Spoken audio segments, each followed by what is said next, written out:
Hello everyone, my name's Lisa and I have a question for you. So what do you think is the cause of so many African Americans being shot to death by the police? Are police prejudice, or are they following stereotypes that are operating in the subconscious part of their brains? Who really knows? In some cases of these situations, the police officer has a split second to decide how to react. But unfortunately, one of the most common stereotypes associated with blacks is crime. We may believe completely that we aren't racist or create negative stereotypes about African Americans. But what is one of the first things that might go through your mind when you're being approached on a dark street by two tall males with sagging pants and hoodies covering their faces? Your subconscious will probably enter the panic mode based on stereotypes and tell you quickly, move to the other side of the street. Hurry up. There is a show called Live PD on the A&E channel, and it's on Fridays and Saturday nights. It shows the police responding to calls and making routine traffic stops. These are called investigatory stops. That's a mouthful, by the way. This is when they stop a car for a minor infraction and then use that opportunity to ask more intrusive questions. And more often than not, they are African Americans who are pulled over. These actions can cause fear, anxiety, depression, irritability, and increased aggression towards the police.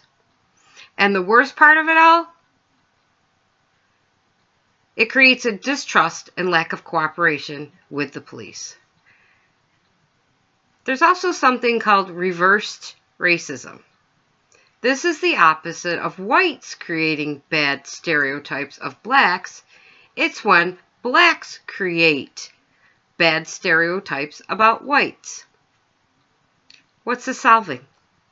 Absolutely nothing. Instead of trying to fix the problem, a deeper wedge is driven between blacks and whites. So how can we fix it?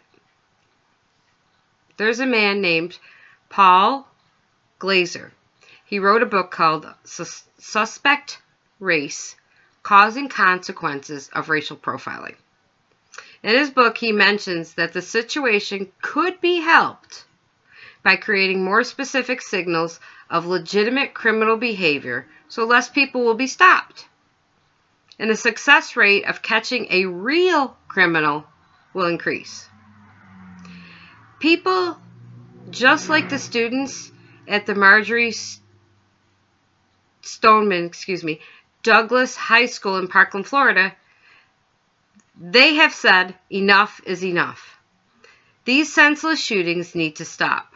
Authors such as Angie Thomas and Jason Reynolds have picked up their pens as a way to fight this problem of racial profiling and police brutality. Communities all over the country, all over the world, must talk about this problem openly. Unfortunately, there's no simple solution. Communication, education are key factors in helping to stop the senseless killing of African Americans.